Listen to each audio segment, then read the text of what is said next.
Hello! So ngayong araw nga po pala, maiba naman tayo, no?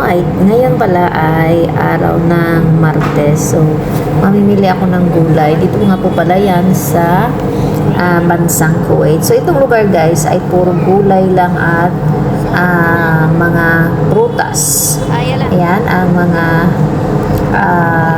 mabibili lang natin dito. Dito nga po pala yan sa malapit sa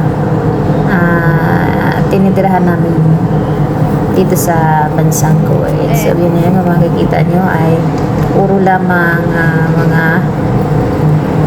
pangsalata at mga prutas ang naka-display. So, malaki nga po pala itong lugar guys at puro mga gulay lang. Yan pala si Dudong ay gustong bumili ng watermelon. So, yan. At gusto niyang buhati ng isang melon.